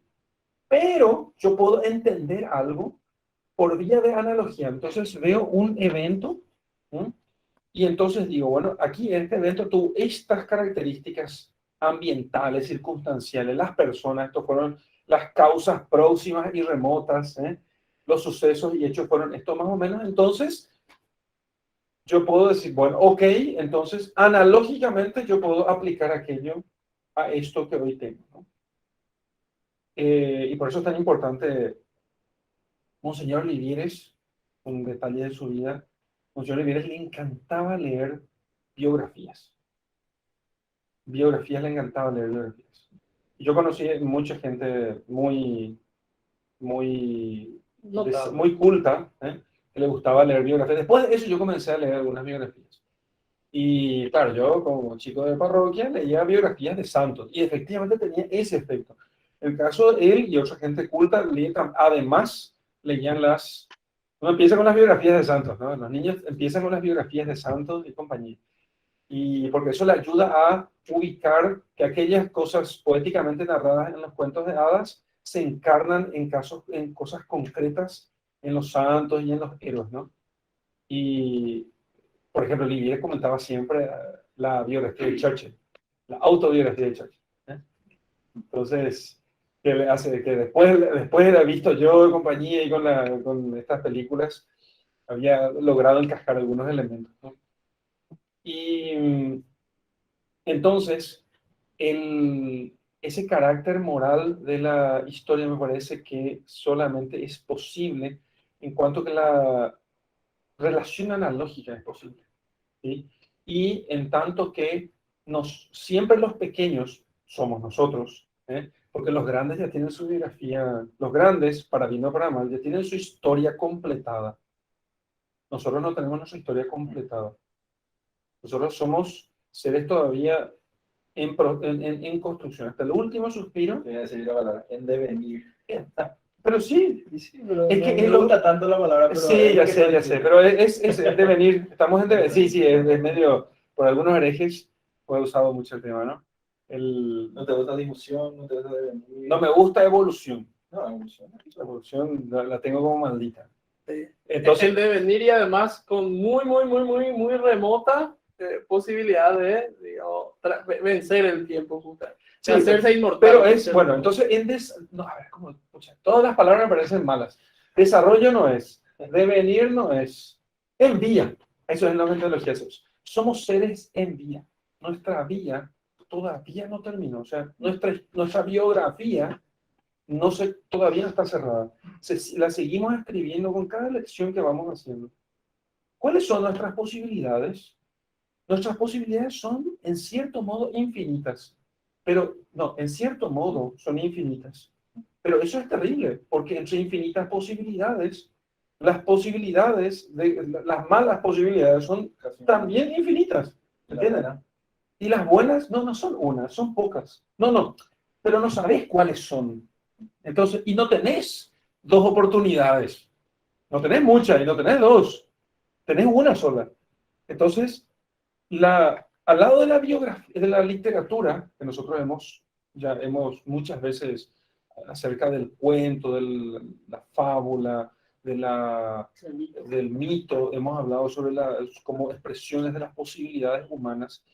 La biografía, la historia en sentido completo, o sea, actos, posibilidades individuales y colectivas, ¿sí? La biografía está dentro de las posibilidades individuales. La historia como posibilidad individual y colectiva, ¿sí? Nos permite a nosotros ver cuáles son esas posibilidades ya concretizadas. Que muy probablemente a nosotros nos pasará eso, a no ser que nosotros seamos personalidades históricas y estemos llamados a concretizar una nueva posibilidad de la realidad.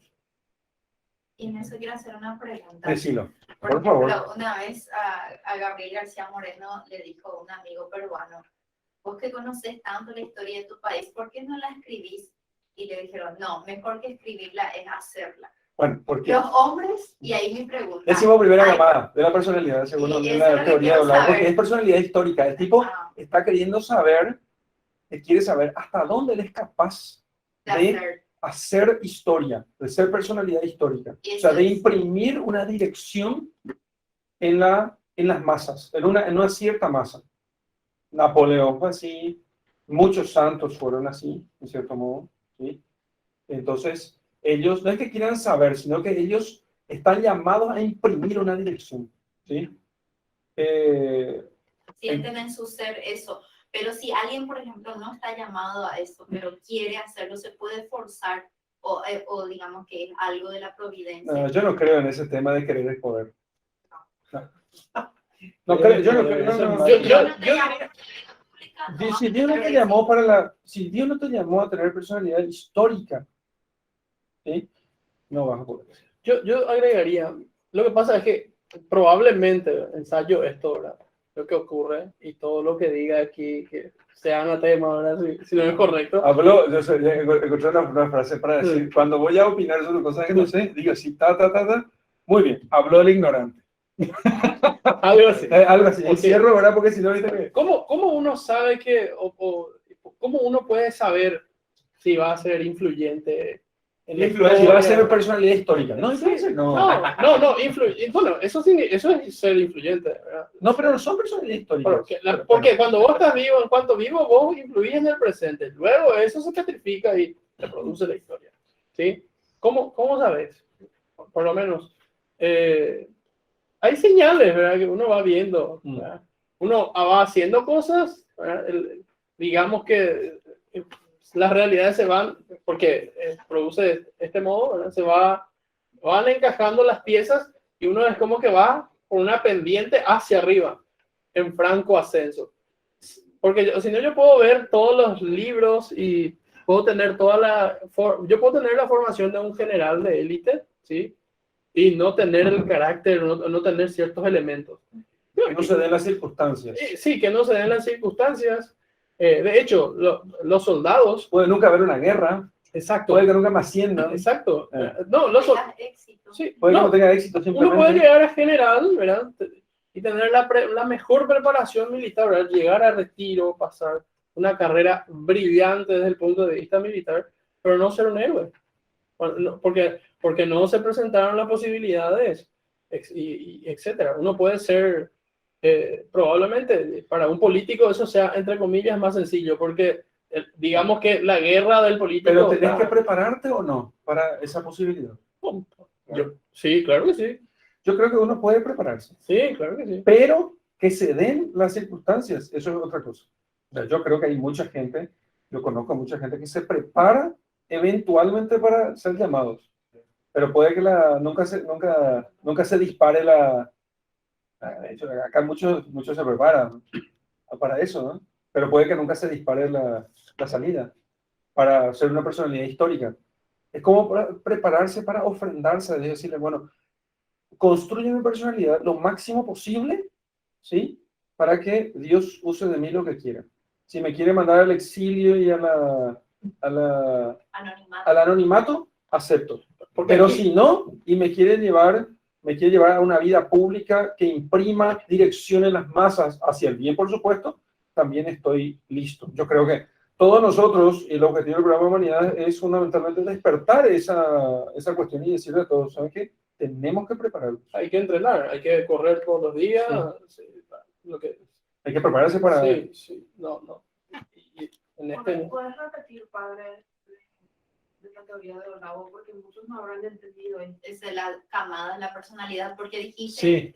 la camada de la persona, híjole, te lo tengo que explicar, pero bueno, hay gente que, rápidamente, Francis Schaeffer dice, hay gente que por accidente llega a ser personalidad histórica. No. Sí, por ejemplo, el tipo que Oh. incendió el Partenón de Atenas.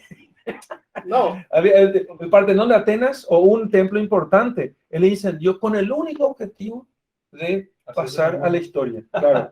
Pero fíjate, bueno, pero justamente eso indica que llegar a ser una personalidad histórica, eso no es personalidad, es más que una histórica, es una anécdota. Sí, ¿sí? sí. Pero no imprime dirección. Ahora, la impresión de la dirección, Francis Schaeffer, yo creo que, aquí habla el ignorante, digo, porque no lo estoy viendo también, me parece que es medio brumoso lo que estoy viendo, pero la impresión de la dirección sí puede tener dos niveles. Esa impresión de la dirección en las masas puede ser por vía del ejemplo, y esto puede ser hacia el bien o hacia el mal, ¿sí? Y puede ser por vía del poder de hecho, ¿sí? ¿Eh? Sí, por el líder, sí, pero no quiero usar el término liderazgo porque siempre es el término positivo en nuestros tiempos.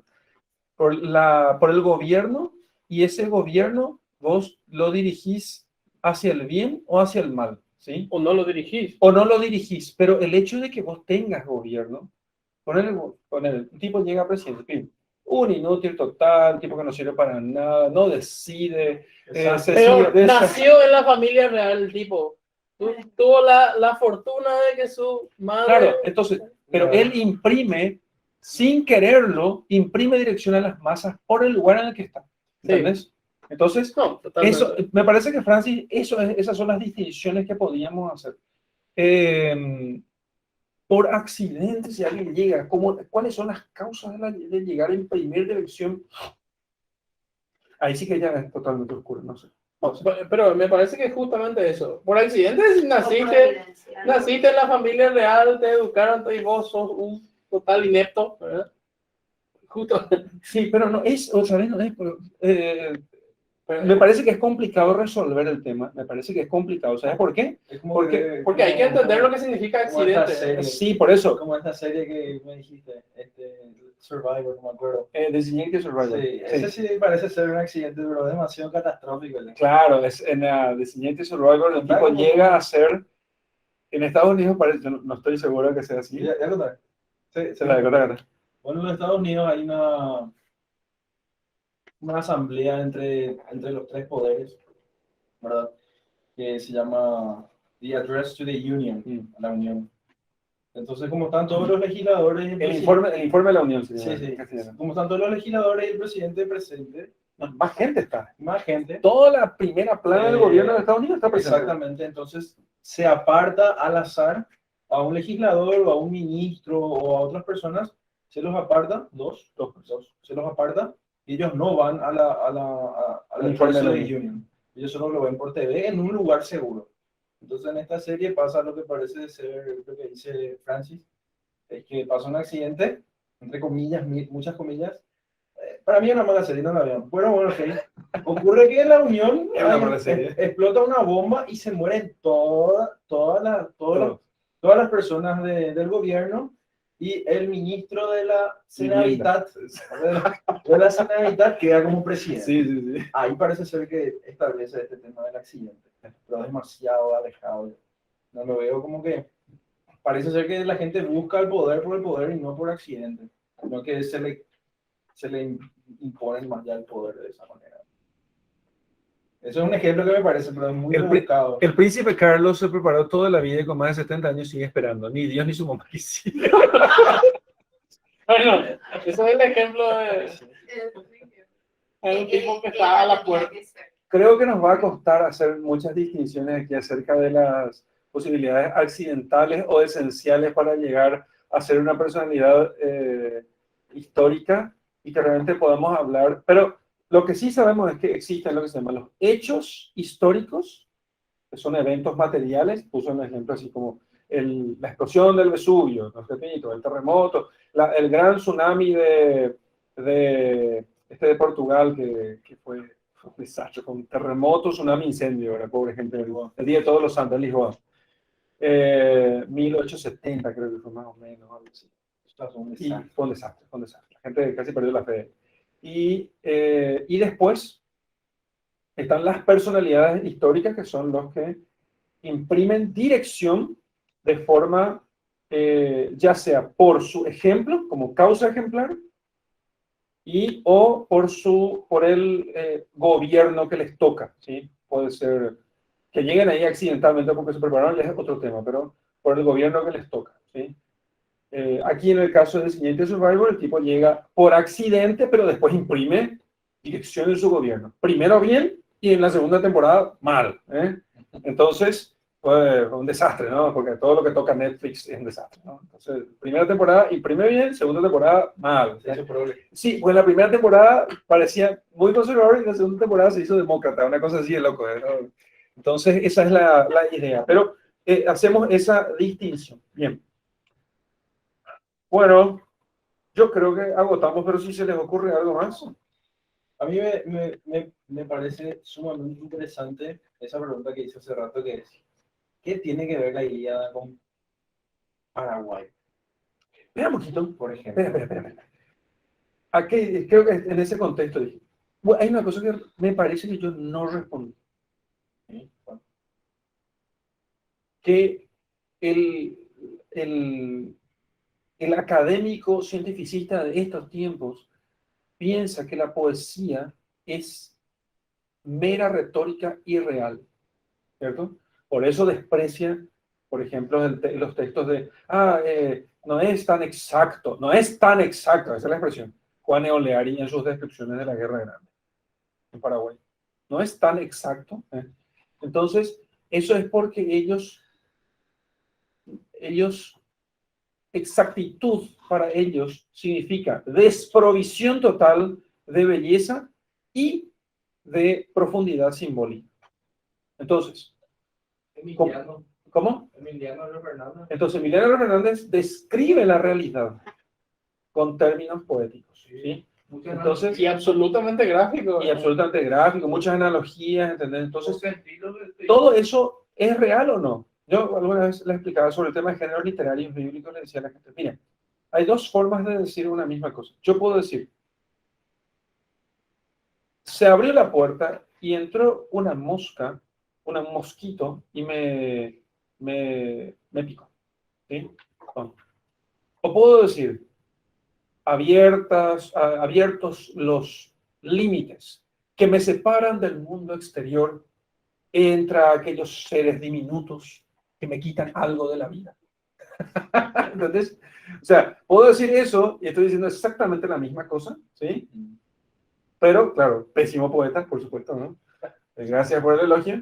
Entonces, estoy diciendo exactamente lo mismo, pero estoy usando un montón de referencias simbólicas que me indican, bueno, tengo que hablar de esas referencias simbólicas acerca de la sangre como principio de vida, es una cosa muy bíblica, los límites que me separan del mundo exterior, entre mi habitación y el exterior. Entonces, diminuto ser, tengo que tener nociones de lo grande, lo chico, etc. Entonces, pero en ninguno de los dos casos fui exacto. Fui exacto, ¿sí? Y esa es la definición de una historia literaria, profundamente literaria, ¿sí? Y de una historia que, queriendo ser objetiva por su incapacidad de penetrar lo simbólico, se despoja de todos los símbolos, de todo lo análogo, y quiere quedar únicamente con los hechos duros y fríos. Cuando esos hechos duros y fríos no explican toda la realidad, porque la realidad no es lo que es por sus partes separadas. El sapo no es lo que es por sus partes separadas en la disección. El sapo es lo que es por su conjunto, en su relación en cierto modo, con su historia biológica, ¿no? Con lo que es, con lo que representa para el hombre. Todo eso tiene importancia en la historia del sapo. Si yo separo y disecciono el sapo, se acabó el sapo y ya no tengo el sapo. Y si yo soy entrenado solamente para ver la historia de modo cartesiano, diría yo, Claro. de modo positivo, ¿sí? Yo soy incapaz, porque lo otro, ¿sí? Como yo tengo que tener un montón de referencias y además de referencias, experiencia, yo tengo que estar inserto en un mundo real, tengo que conocer el mundo para entender que la sangre es un principio vital, ¿verdad? Usando el pésimo ejemplo del padre, ¿verdad? Pero, entonces, sí. Es la segunda vez que escucho. Sí. La segunda vez que escucho esta analogía. Es que me tuve que preparar para decirle, porque si no se me ocurre en el momento. ¿Eh? Ok, entonces, para entender el relato de ese modo, yo tengo que tener un montón de... Y cierta manera, o sea, mi espíritu tiene que, de cierto modo, ser más grande, tengo que ser más inteligente y me hace más inteligente porque a la vez me conecta con todo el resto del mundo de mejor manera. Sin embargo, si yo le digo, bueno, nació y murió, no sé, comió algo, es muy distinto, es muy puntual, es como estocadas y terminó. ¿Sí? Lo otro, sin embargo, es como tener ¿cómo se llama? Lo que tenía Cronos, la hoz y barrer con todo y de cierto modo conocer. ¿Sí? En este sentido. Matar con clase. Sí, matar con clase. ¿Ya? Porque es una bala así. Todo. Sí. Si podés desollarlo, el pobre.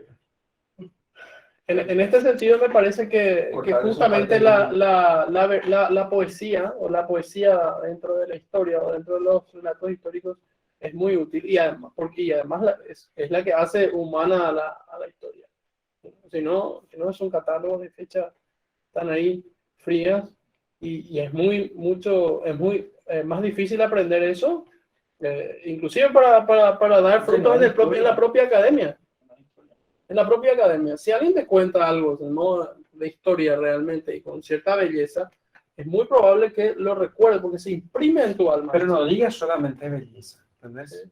Porque belleza, si decís, decir... Belleza historia, es verdad, sí. Claro, porque si no... Yo estoy asumiendo que uno entiende ya eso. Claro. Sí. Bueno, está bien, tenés razón, pero lo digo así como para que no parezca, que solamente nos interesa la belleza por puro esteticismo. No. Sino la belleza realmente como trascendental, como expresión de la verdad. La belleza sí conduce a la bondad, la verdad. No conduce, sí. No. Se identifica con la verdad. La verdad es bella. Sí, la belleza es verdad. ¿Sí? La verdad es bella y la belleza es verdad. No puedo poner riguroso, pero voy a decir que estoy de acuerdo. Claramente de acuerdo. Sí. No podemos poner riguroso. ¿Estudiaste metafísica o no? Claro. Sí. La belleza es una especie de desglose, porque en realidad la unidad, la verdad y la bondad son las que son perfectamente identificables. Sí. Y la belleza está, digamos, allí como la prima hermana. No, sí, perfecto. No, pero está... Por eso digo, vamos a poner riguroso, pero ¿está bien? Básicamente. Además me ofendiste. Bueno, dice Álvaro lo siguiente. Mientras el filósofo razona que su trabajo nunca termina, porque cada respuesta genera nuevas preguntas, el poeta dice lo mismo, pero de modo distinto. Cuanto más cosas se saben, más quedan por aprender. La ayuda que da el saber termina en lo que se ignora. Espera que leo de nuevo. Cuanto más cosas se saben, más quedan por aprender. La ayuda que da el saber termina en lo que se ignora, si hasta la luz de la aurora se apaga al anochecer. José Larralde. Gracias, Álvaro. Qué genial. David Marcelo dice, los marxistas tienen una visión materialista y economicista de la historia. Sí. Terminan explicando las causas históricas según motivaciones económicas. Muy imparciales no son. Sí, evidentemente eso lo hacen porque ellos entienden el fundamento, digamos, el fundamento de la dinámica histórica es materialista y economicista. ¿Entendés? Entonces, realmente, ahora, ya pensé hace rato, pero ahora con lo que decís, Marcelo, pienso todavía mejor, me queda más claro. Lo que alguna vez me dijo el profesor Néstor, el problema del mundo de hoy y de siempre el problema es metafísico. Conforme sea tu metafísica, así será todo lo que hagas. Tus ciencias, el orden de tus disciplinas, el orden social que puedas tener, todo, si la metafísica está mal, todo está mal. Y habría que decir lo mismo respecto de la historia. la metafísica que subyace a la visión del historiador va a imprimir en él el modo como va a enfrentar. Si su metafísica es puramente materialista, ¿sí? Y el hombre se rige simplemente por razones utilitarias, económicas, o sea, él tiene que comer y piensa en lo que le conviene, entonces eso es porque simplemente es materia y no tiene no tiene trascendencia, entonces claro, es una consecuencia de su visión del mundo. Pero si nosotros vemos, no es que creemos como creencia, sino que como filosóficamente hablando, el historiador ve que existe una causa trascendente de todo lo que existe, de todo lo que vemos. Y esta causa trascendente, por razón de su omnipotencia, de su omnisciencia, de su sabiduría, no puede sino amar al hombre y querer el bien, y ese bien del hombre no puede estar sino en sí mismo.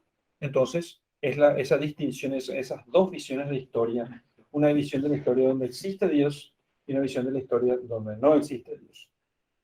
Una va hacia la luz, hacia la esperanza, otra va hacia la oscuridad del caos, ¿no? Las dos ciudades. Las dos ciudades. ¿Qué le dijo? Hermana. Yo también le pregunté al profesor Néstor cuál es el sentido de la historia para el cristiano. Si es cíclica o lineal, porque eso se estudia en filosofía de la historia, si la historia es cíclica o lineal. Porque lo clásico es el cíclico y lo cristiano es lineal, y cómo se juntan esas dos cosas.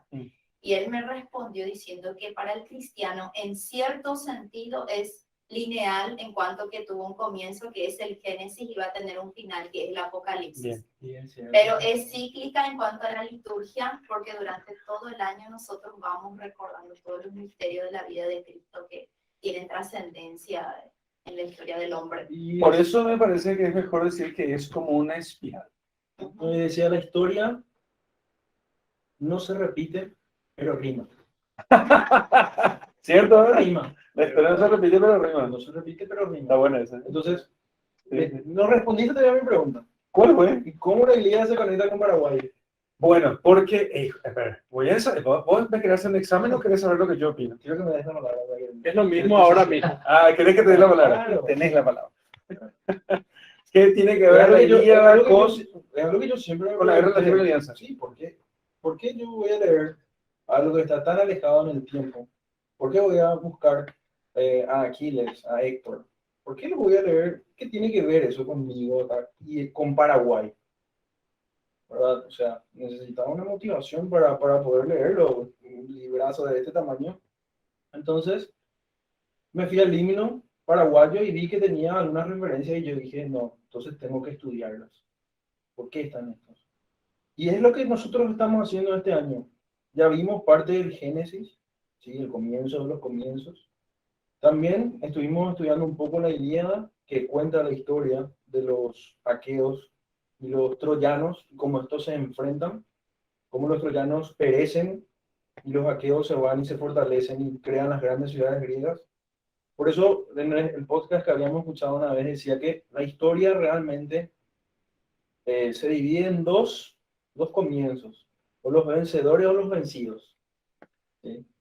En este sentido, el cuento de Troya, por ejemplo, fue comienzo de muchas otras historias que finalmente desembocan en Paraguay. Voy a hacer, en un minuto voy a decir mi tren mental. ¿Sí? Por ejemplo, se funda Roma con Rómulo y Remo. ¿Sí? Es un mito de fundación de Roma y efectivamente puede ser que el primer monarca haya sido Rómulo. Se desarrolla en la historia romana, ¿sí? Roma conquista Grecia. Virgilio cuenta una nueva historia de Roma en la Eneida, que a partir de Eneas sale de Troya y funda Roma, funda una nueva Troya y la llama Roma. Claro, eso es un cuento literario, sí, pero un cuento fundacional. Roma se expande por todo el Mediterráneo, ¿sí? Asimila a otras culturas, las toca, las desarrolla, llega, por ejemplo, a las Hispanias mucho más fácil que a las Galias, por ejemplo. Luego Roma cae, Hispania se queda con su población romana y también los visigodos Se forma una alianza muy interesante y muy fuerte basada en la religión, ¿sí? Luego esa alianza es puesta a prueba por las invasiones musulmanas violentas y agresivas que llegan casi a extinguir lo que era España, ¿sí? Entonces España, por ejemplo, por 800 años se defiende, se arma y vuelve a expulsarlos y luego está ya preparada, ya unificada de nuevo para conquistar América. Conquista América, nos transmite toda esa cultura, ¿sí? Nos cría como un padre a un hijo y nosotros como hijos rebeldes nos rebelamos porque vemos a nuestro padre ausente. Efectivamente, cuando Napoleón agarra y arrasa con España en la monarquía española, ella se queda acéfala y nosotros nos quedamos sin padre. Y sin padre uno, cuando el padre está fuera de la casa, quiere hacer revolución en su casa, quiere invitarle a todos sus amigos, quiere dar la vuelta a todo, quiere dar todo por todos. Y ahí ocurre lo que ocurre. Nos independizamos, ¿sí? Pasa el tiempo, sufrimos una guerra, posiblemente con tintes de aniquilación, ¿sí? Y resurgimos de nuevo.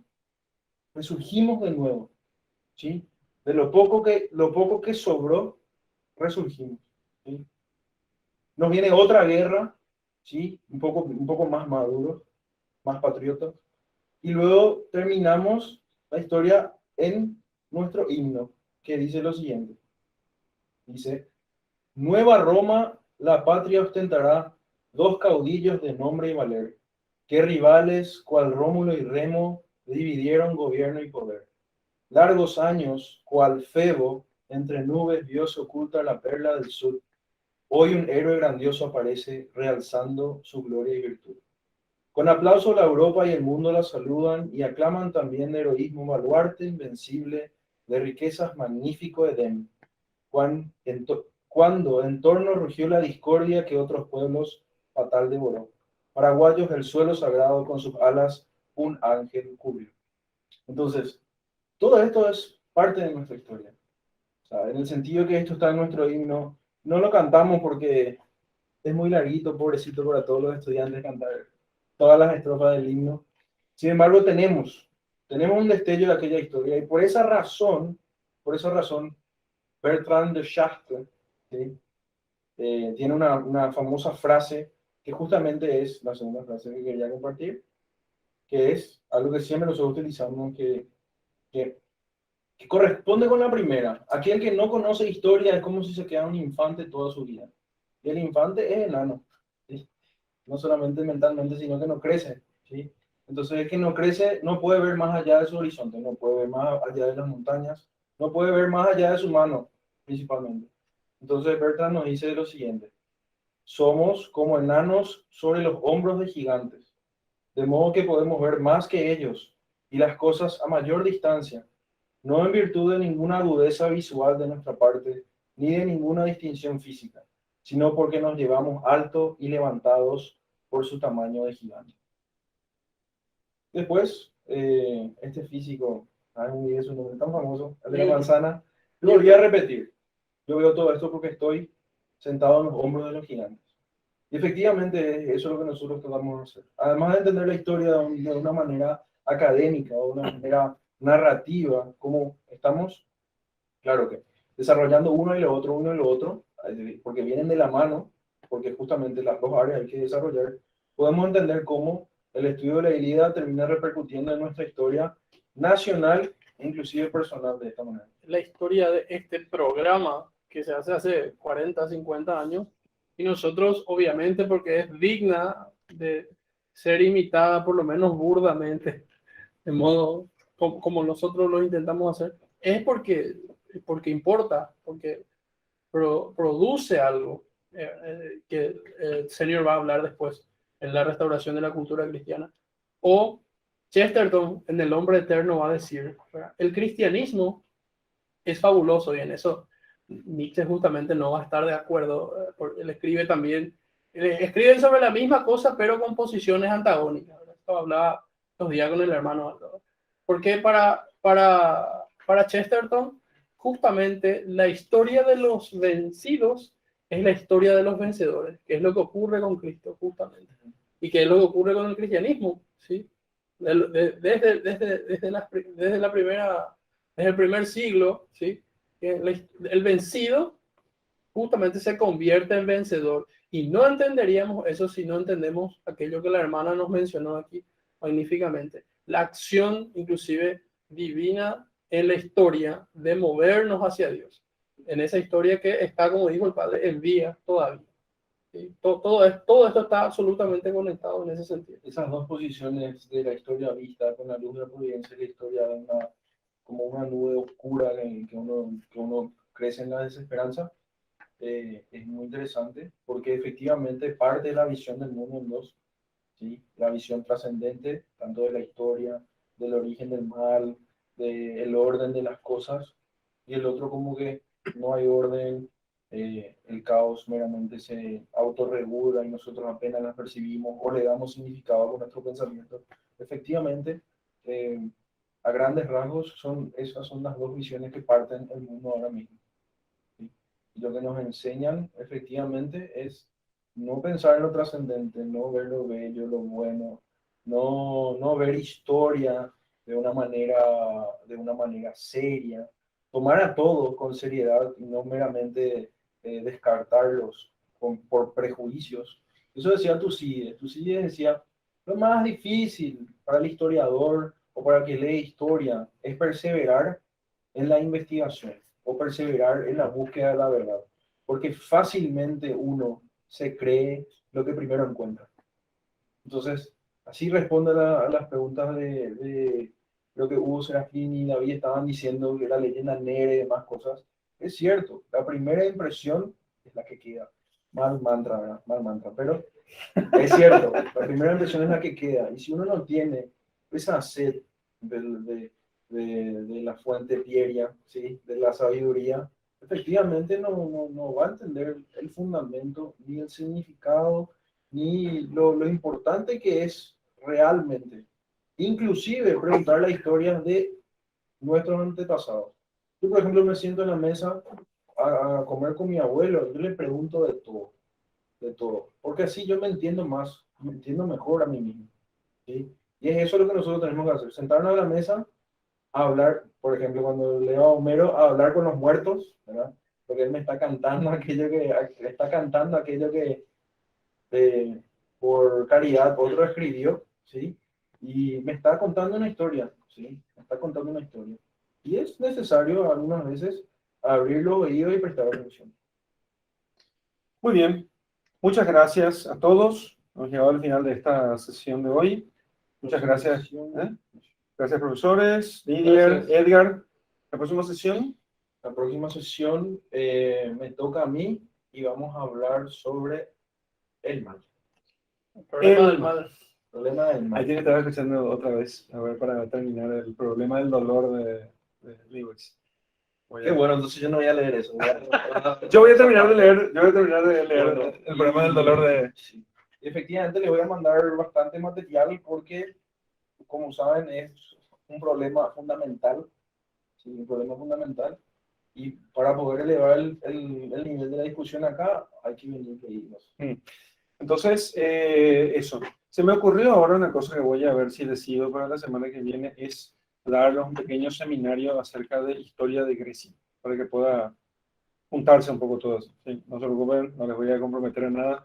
Voy a ver si hago como un podcast. Tampoco me sentí comprometido. Menos mal. Voy a hacer como un podcast o como una o como algunas clases extra para que puedan tener una visión sintética de la historia de Grecia y entonces el año que viene podemos entrar de lleno con Roma, ¿sí? Entonces voy a ver si podemos mandar eso al grupo también. Voy a decir esta semana, quizás haga algunas consultas a los alumnos esta semana para ver cómo lo hago, ¿sí? Pero ahora, muchas gracias a todos los que estuvieron presentes. Hoy, mañana es el cumpleaños de Didier. En Uruguay enseguida va a ser tu cumpleaños. En Uruguay con Álvaro es antes que aquí. Entonces, vamos a comer algo aquí, celebrando el cumpleaños de Didier. Recen por él, una Ave María esta noche al terminar esto, por favor, para que se convierta, Bueno, bueno, gracias a todos. Dios les bendiga mucho. Hasta la semana que viene. Hasta el martes.